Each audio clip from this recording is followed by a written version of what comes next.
I'm Mariam Ahmed, and I'm the president of the Teen Advisory Board at the Oro Valley Library. I'm a senior in high school at Basis Oro Valley, and I'm very excited to be here today. We're interviewing Tanaz Bhathena today, and our first question, this might be kind of generic, but what made you want to become a writer? That's a great question. I wanted to be a writer for as long as I could remember. I loved reading as a child. As an 8-year-old, I remembered writing my own stories and things like that. By the time I was 13, I was getting some of my stories published in a popular youth magazine in the UAE. I was convinced by then that writing was my passion and something that I wanted to do for the rest of my life. Of course, presenting the plan to my parents posed a bit of a challenge. They wanted me to take the more traditional career path of becoming an accountant, and it was not until my final year of university, where I was studying a BCom and with the path of becoming a chartered accountant, that I began questioning myself and reevaluating my priorities. And that's when I decided to sit down and have a talk with them and told them that I want to be a writer.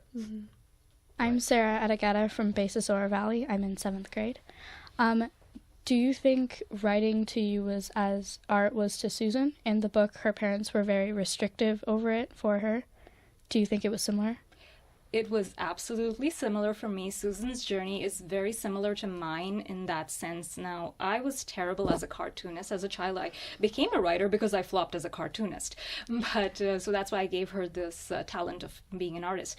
But yeah, absolutely. As I mentioned, as a 13-year-old, I had this epiphany that, oh yes, I was going to be a writer. And that was exactly when my father decided to sit down and have a talk with me about my career choices. Now, I was studying in a school in Saudi Arabia, but it was an Indian school. So the plan was to ultimately move back to India after I completed my education in Saudi Arabia and pick a stream of study, arts, commerce, or science in a college in India. And if you have South Asian parents, you know this typically means the choice between doctor, lawyer, or engineer. So right when I was having this amazing idea that, yes, I'm going to be a writer, my father decided to sit down and have a talk with me. Do you want to be a doctor? He asked me. And I said, no, I don't like science. Do you want to be a lawyer? No. An engineer? I really hate math. So what do you want to be? And I said, I want to be a writer. My father was quiet for a really long moment, and then he said, fine, you'll be an accountant.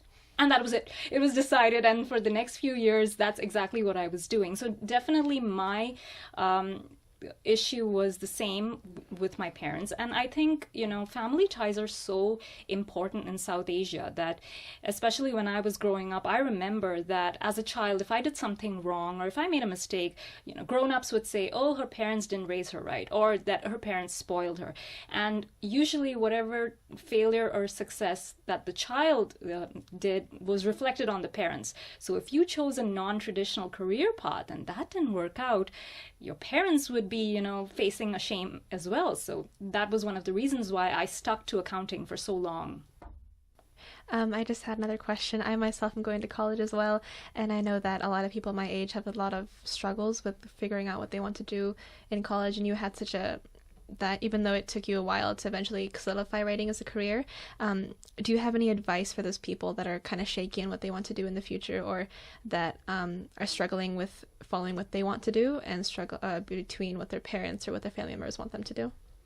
Absolutely. Growing up, I was always held back because I never thought I could dream big or do anything, related to writing as a career.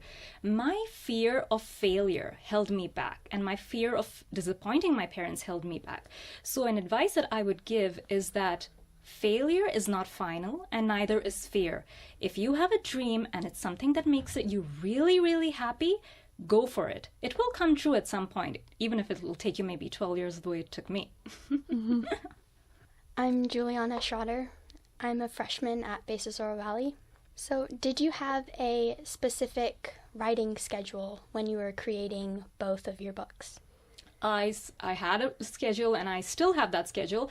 I wake up at 5 in the morning. I write until I go to work, which is at 8 to 4. So I do have a day job. I work full-time in an export company, but I've stuck to my writing schedule. I try to write maybe, 200, 300 words a day, but sometimes I write 10.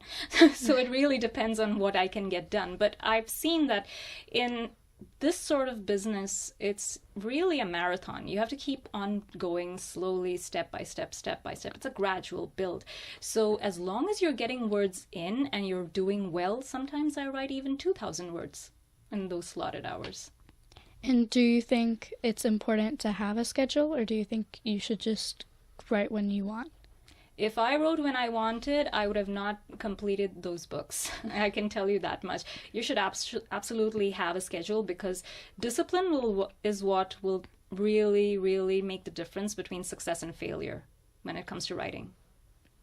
So we we had a little study session about you and your books before we decided on the interview questions, and we learned that you kind of had a parallel life to Susan in the book, where you also grew up in Saudi Arabia, and you moved to Canada. So what was the biggest cultural shock for you? Oh, there was so much cultural shock. I mean, you've probably read that in the book, where, Susan comes across two kids making out by the lockers, and that was like a real culture shock to me, because first of all, just going into a co-educational school, I grew up in an all-girls school, and then when I had to interact with boys, it was really weird initially. I was like so shy around them, and I was embarrassed to talk to them also, but then later on I got over that. But that was one of the cultural shocks, and really having so much freedom after 15 years of not having that much freedom was the biggest shock for me. Just, trying to acclimatize to that was difficult. And also seeing women drive was a real shock, because in Saudi Arabia at that time, no women could not drive. And I think it's just in June 2018, that they've now been allowed to drive. So it's been a long time. Mm-hmm. Do you drive yourself? Do you like driving? Oh yeah, I do drive myself. I absolutely do. Initially, I didn't like it when I was going through my lessons, like Susan. I didn't like driving at all. But now I do like it, because it gives me a sense of independence. I don't have to depend on anyone, and I can go wherever I want to go. So I absolutely love it. So, were you really excited in writing this book because it was similar to your experiences? Oh, absolutely not. I didn't want to write about myself, because it's one of those weird things where you're thinking that you're writing fiction, but then there's so much reality coming in that you feel really awkward about it. So at the same time, it was difficult for me to write this book, because initially I had no plans to do so. I used to write short stories before I began writing novels, and I was working on a short story collection for a very long time. Susan Thomas was supposed to be a peripheral character. She was not supposed to have her own stories, but somehow she ended up having one and then two stories, and then at the end, when I had to write my second book, I thought, why not pick her out and start expanding the short story into a novel. So it was difficult initially, but then, I got into the flow of it, and then I started writing Malcolm's character, which was a lot more fun. He and I shared the same religious and cultural background. We're both Zoroastrian, except he was born in Canada. I was born in India and raised in Saudi Arabia. So that was a lot of fun as well. I was curious about this because Susan is the main character of the book, and she's a Muslim, and usually authors represent themselves in the main character, so I was really interested as to why you had more of your representation in Malcolm, or like at least your religious background in terms of Malcolm as opposed to in terms of Susan. So, small correction, Susan is a Christian Malayali from South India, the state of Kerala. That's okay, no problem. I decided to do so. So as I mentioned, it was difficult to write about Susan if I made her a Parsi again. So because it would feel like it's too much me in that book.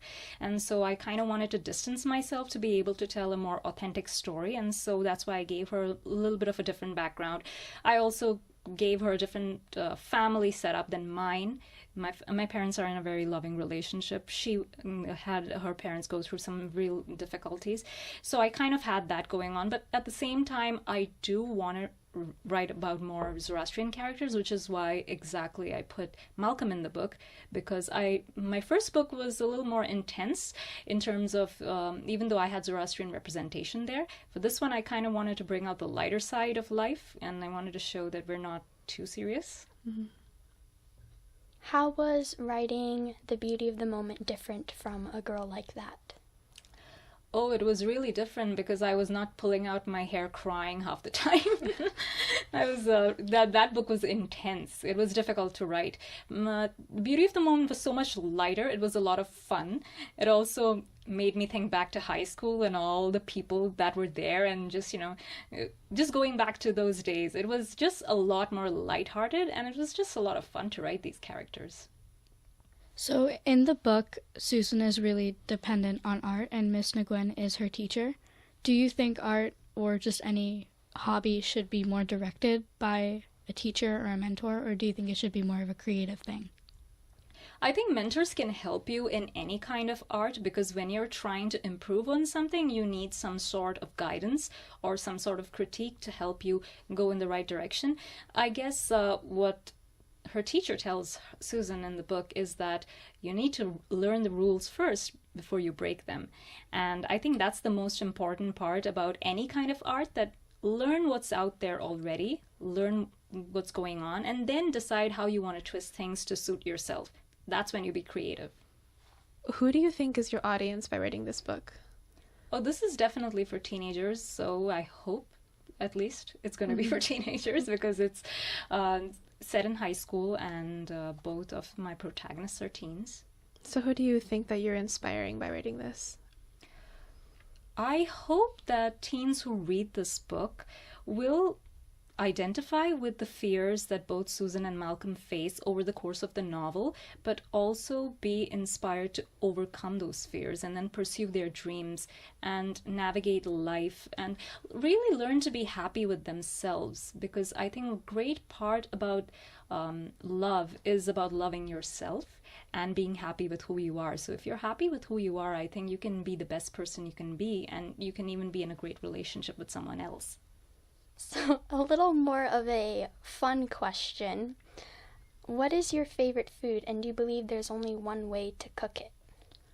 Oh my goodness. My favorite food. My favorite food is biryani, which is basically a South Asian rice dish made with spices and meat and sometimes vegetables as well, depending on whether you're vegetarian or non-vegetarian. And I think there are about 100 ways to make it. So absolutely, it's one of my... That's why I like it so much, because it's so versatile. You can go to any part of South Asia and you'll find a different variation on it. So do you enjoy when people put their own twist on classic dishes, or do you enjoy the original more? It depends on the dish. It really depends on the dish, and I think it's a matter of personal preference. So with biryani I enjoy everything, but with gulab jamun, for example, I only prefer it from a certain store in India which has shut down now. So that's the taste I'm still searching for. It has to be prepared in that way. So it depends on food to food. Writing seems like, as you said, you had a day job, so writing seems like something you have to really be committed to. And there might be a lot of young people out there that are aspiring to be authors, aspiring to follow your kind of career, but they might find that the resolve has weakened because it takes them a long time. For example, as you said, it was kind of flaky for you to write, but if you wrote on your own time, it'd be a lot harder to write your book. So what kind of advice can you give to aspiring authors, and how could you restore their confidence in writing?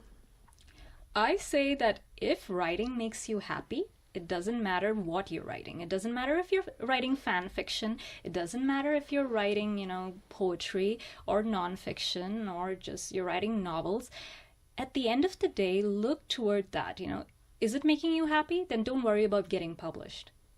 Because what's your major goal? Is it to get published, or is it to just write books? Because at the end of the day, getting published is nice. And I know it sounds really like, well, she's already published. Why is she saying this? But, from my end, I can tell you nothing makes me more happy than actually sitting down in front of that blank page and getting lost in a world of words. And that is the most amazing thing for me. And if that's what makes you happy, writing is for you. Otherwise, it's not for you. So I'm just curious, did you have any say in the book or the cover page, or the title of the book and the cover page? And if you did, why did you choose that? Well, my editor picked the title. She's better at it than I am, and she picked it from one of the dialogues of the book.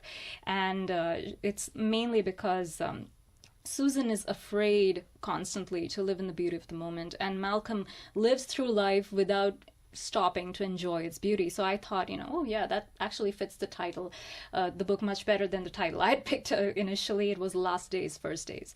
And in terms of the cover, again, it was completely out of my hands. The designer came up with the idea of a girl surrounded by these illustrations, and she asked me if I'd actually put some of them into the book. So I actually wrote down a scene to incorporate some of them into the book because I liked her idea so much. So you mentioned earlier that you have a specific writing schedule and it really depends on how many words you write, but it's pretty specific time. Do you have a special place that you write, like a little hovel or a shed or train station? Oh, well, I do not have the money to buy my own shed right now. So it's in a corner of my house, and it's by a large window. That's what I always want. I really always want to write wherever there is lots of natural light. And so I have my little table, which I've been using for like 20 years, and I have my laptop, and that's it. How else did the book parallel your life? How else did it parallel my life? Okay, I have to think now. So yeah, the driving lessons with the teacher, that reminded me of mine, some of them. Yeah, that was definitely one of them. And it was mostly the career choices and stuff like that, because everything else is fiction. I have to keep some fiction in there or it'll be an autobiography. So in the book, Susan doesn't have the best relationship with her mother. She's constantly fighting with her. Does that parallel your life? Not really. I mean, I have arguments with my mom. Everybody does. But I've never had that sort of combative relationship with my mother the way Susan does with hers. And I think it's mainly because my mom and I are very different in personalities, whereas Susan and her mom are actually quite similar. They're both very hot-tempered, and so they're both very stubborn as well. So they both have their own fixed ideas of what they want to do and what they don't want to do. And Susan's dad used to sort of buffer that all the time. But for me and my mom, we kind of we get along much better. Me and my dad butt heads a lot more, and he says that's because we're both Leos, but I don't know. Do you believe in astrology? Do you think it actually... It depends on the astrologer, because there was an astrologer way back when I was born. Actually, my dad went to an astrologer and he had my little horoscope made out, and in that it's actually written that she'll pick a career that's different from what you expect to be, and it'll be a hobby that she'll turn into a career. So that happened. Wow. Wasn't specifically writing, but there is some validity there, and I wouldn't place too much faith on astrology because it's so open to interpretation, but sometimes there are people who strike it right. So we've talked a lot about how your book parallels your actual life. Susan finds Malcolm in the school. Was there a special someone that you had a connection with? Unfortunately not. That is also fiction. But the thing was that I was even more shy than Susan. Susan is pretty introverted. I was worse than her, so I could have never been in a relationship in high school. But it was fun to write about that as well, because Malcolm's character is sort of different from the guys that I went to high school with as well, but it's also similar. So it was always fun to put that romance element in, and especially not to kill off characters the way I did in A Girl Like That.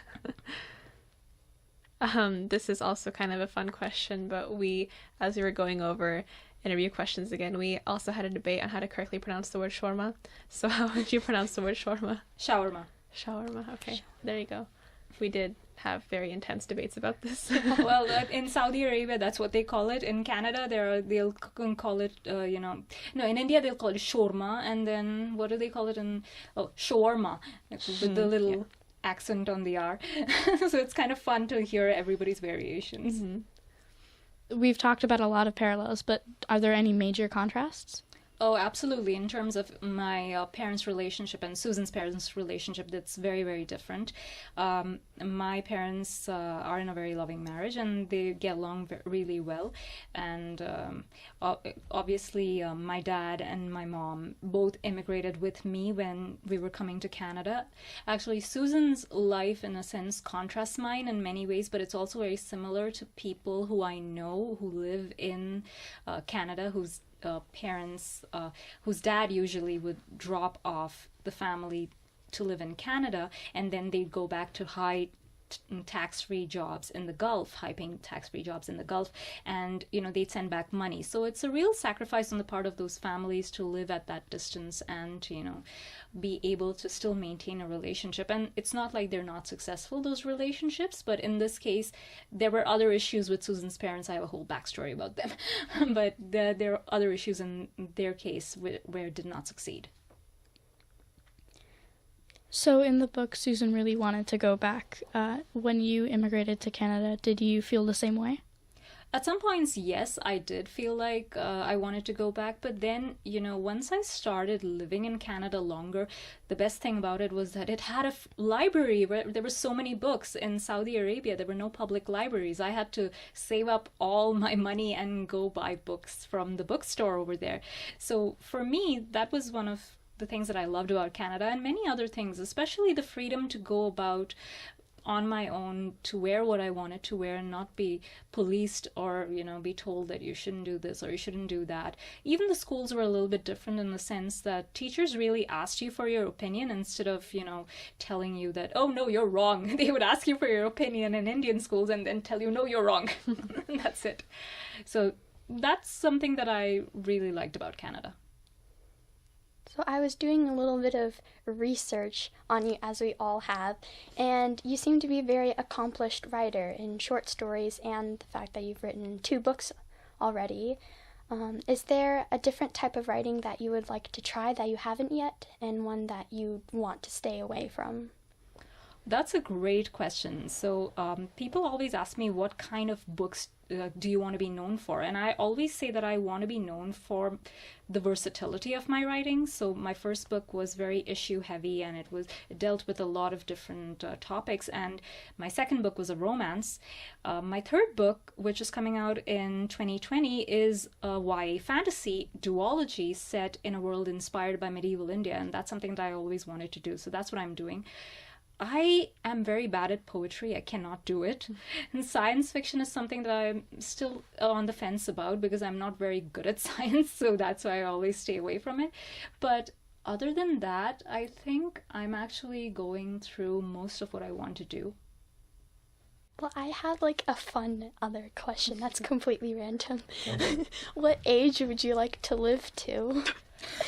Oh my goodness.